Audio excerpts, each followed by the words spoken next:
दिन भर जंगल में बकरियां चराने के बाद थका मांदा बिरजू जब घर लौटा तो उसकी आंखों में थकावट साफ झलक रही थी। धूल से सने कपड़े, माथे पर पसीना और पैरों में मिट्टी की परत। बिरजू के घर में उसकी सौतेली माँ और सौतेला भाई रहते हैं। तो जी, आ गया दिन भर का आवारा, लो कर लो बात। दिन भर का आवारा, मोहल्ले की सड़कें जैसे इसकी जागीर हो, ना काम का ना धंधे का, बस मुसीबतों का ताज पहन के घूमता है। सुबह उठते ही ऐसे निकलता है जैसे कोई बड़ा नवाब हो, और लौटता है तो अशुभता, मनहूसियत और बर्बादी सब साथ लेकर आता है। अम्मा, मैं तो बस बकरियां लेकर गया था घास काटने के लिए। हाँ हाँ, मैं सब जानती हूँ। तू जो जंगल में बकरियों को चराने जाता है, तू काम से भागने के लिए ही घर से निकलता है, बस सब जानती हूँ मैं। तू क्या समझता है, हम तुझे यहाँ मुफ्त में पाल रहे हैं? बकरियां चराने चला जाता है तू, तो बता बाकी काम कौन करेगा? अरे बेटा चंदन, इसको क्या फर्क पड़ता है? तेरी माँ सारा दिन घर का काम करती रहती है, मगर इसको कोई फर्क नहीं पड़ता। माँ, ये ऐसे नहीं सुधरेगा।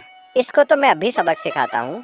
पापू तो इस दुनिया से चला गया, मगर ये बोझ हमारे सिर पर छोड़ गया। चंदन पास में पड़ा हुआ एक डंडा उठाता है और फिर बिरजू को जोर जोर से मारना शुरू कर देता है। बिरजू दर्द से बहुत रो रहा था। सुन चंदन, आज तो इसे ऐसे पीट कि जिंदगी भर का लाचार बना दे। मैं कहती हूँ, क्यों रोज रोज झेले इसे, एक ही बार में इसका काम तमाम कर दे।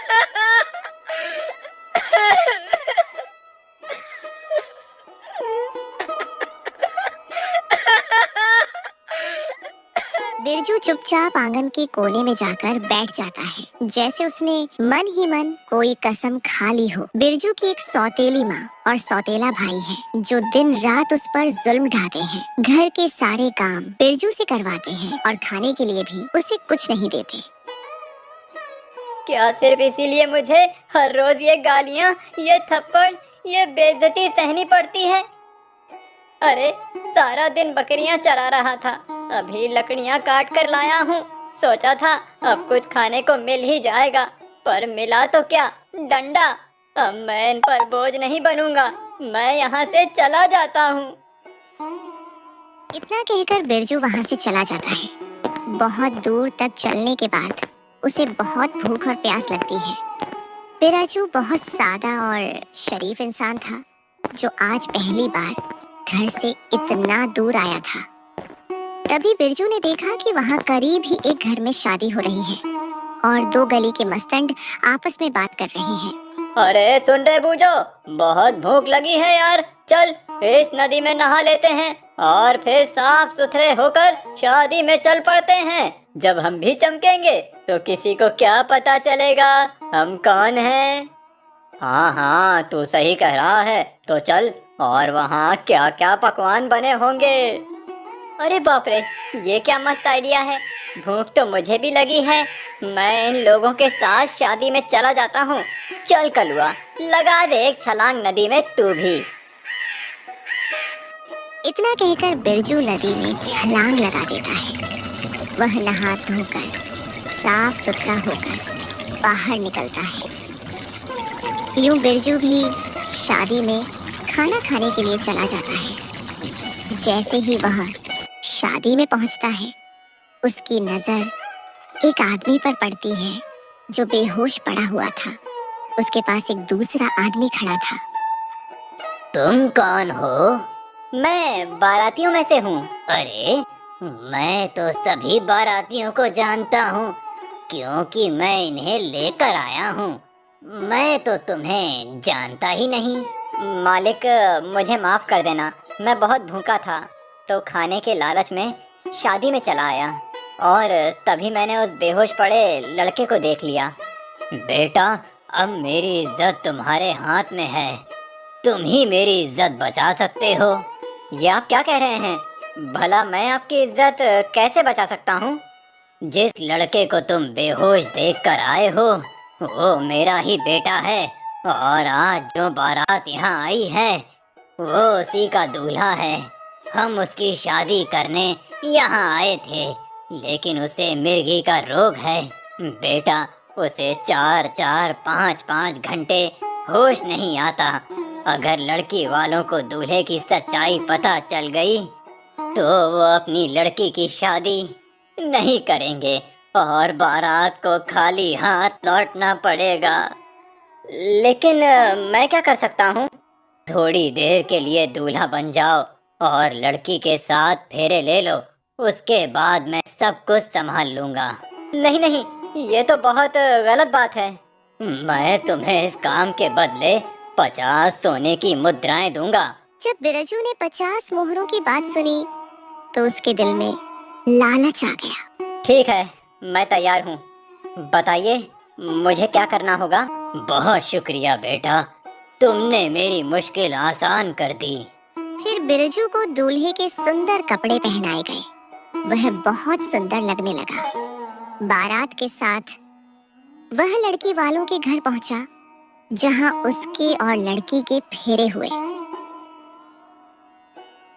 भाई साहब, हमारे यहाँ एक रस्म है कि लड़का और लड़की अकेले जाकर बड़ों की पूजा करते हैं। जब लड़की का पिता ने दूल्हे के पिता से यह बात कही तो वह भी मान गया और दुल्हन और दूल्हे दोनों को एक अकेले कमरे में भेजा गया। भूख के मारे मेरा हाल बुरा हो रहा है। आया ही था कि तुरंत फेरे करवा दिए, कुछ खाने का मौका ही नहीं मिला। क्या मेरे पिताजी के हाथों से बनाई हुई वो मिठाई और गर्मा गर्म रोटियां आपको पसंद नहीं आई? क्या उसमें प्यार की कमी थी या स्वाद की? अरे नहीं नहीं, ऐसी बात नहीं है। सब लोग बारात संभालने में लगे थे, किसी को याद ही नहीं रहा कि दूल्हे को खाना देना है। अच्छा, तो ये बात है, पति से बढ़कर कौन सा देवता होता है? जो मिठाई पूजा की थाली में रखी है, आप वही खा लीजिएगा। फिर उसने पूजा की थाली से मिठाई निकालकर बीरजू को दी और बीरजू ने वह मिठाई जल्दी जल्दी खा ली। लता को शक हुआ कि यह दूल्हा कई दिनों से भूखा है। फेरे और बाकी की रस्में पूरी हो गई। फिर बीरजू बारात के साथ वापस चला गया। ये लो 50 सोने की मुद्राएं। अब तुम्हारा काम खत्म हो गया है, अब किसी दूसरे गांव चले जाओ। बीरजू खुशी खुशी चल पड़ा और सोचने लगा, मेरी तो किस्मत खुल गई। मुफ्त में खाना, मिठाई और साथ में 50 मुद्राएं। अगले दिन जब असली लड़के को लड़की वालों के पास लाया गया तो वही लड़की बोल पड़ी।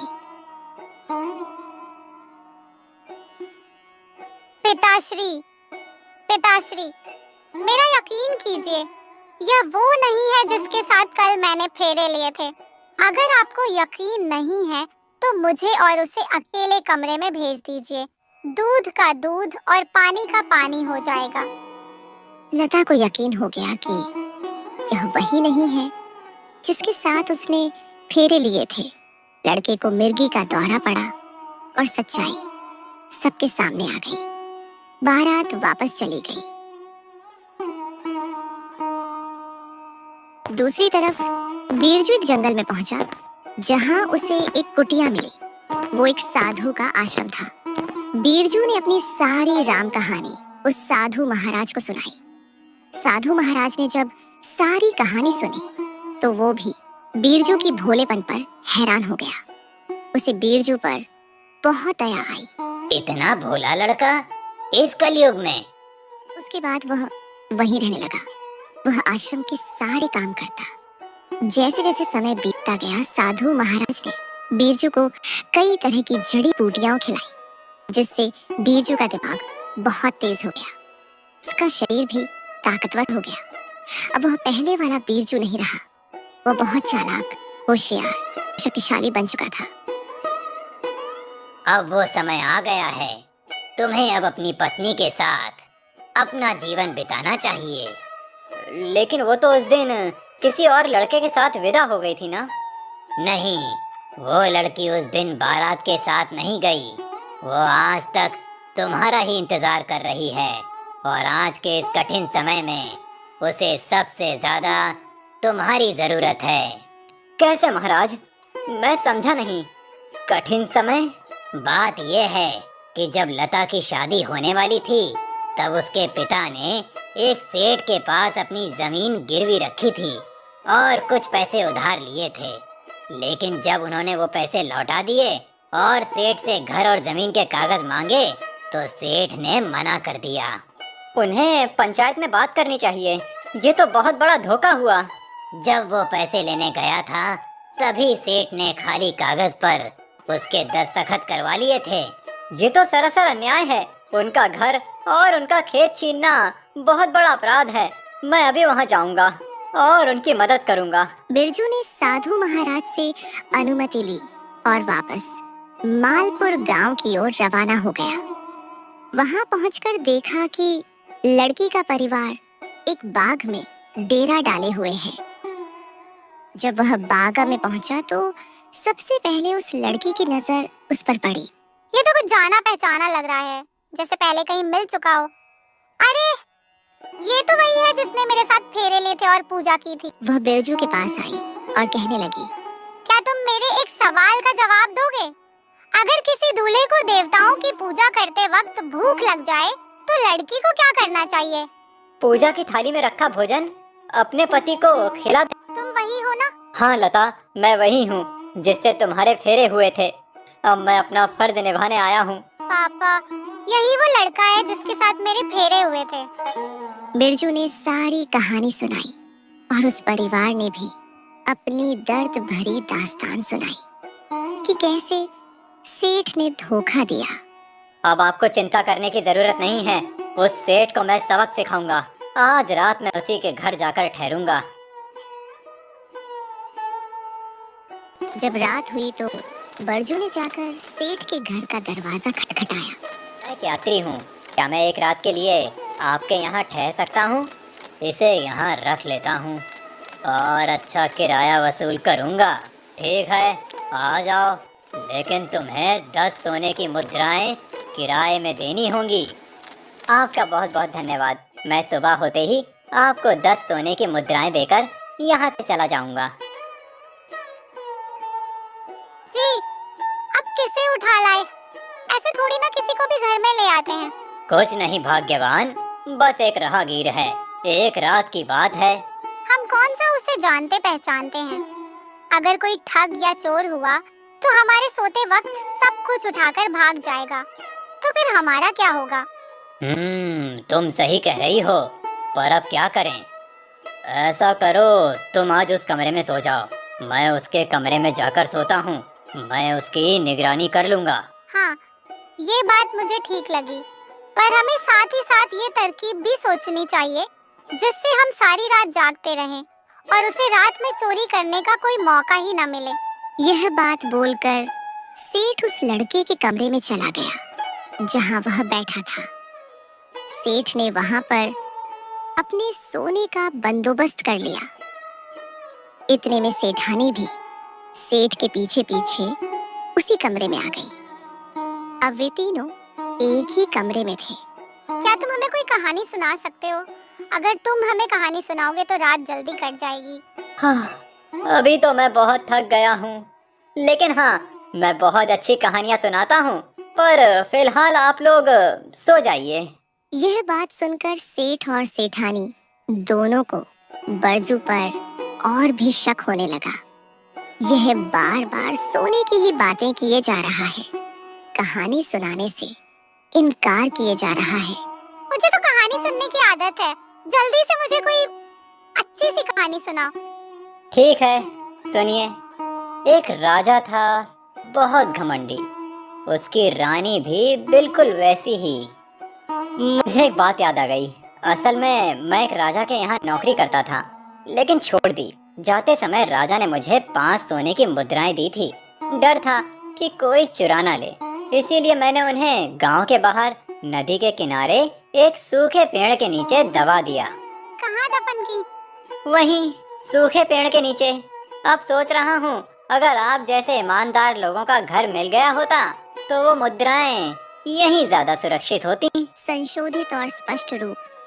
यह सुनकर सेठ और सेठानी दोनों लालच में आ गए और उन्होंने सोचा कि जब यह सो जाएगा तो हम दोनों उस पेड़ के पास जाकर सोने के गहने ले आएंगे।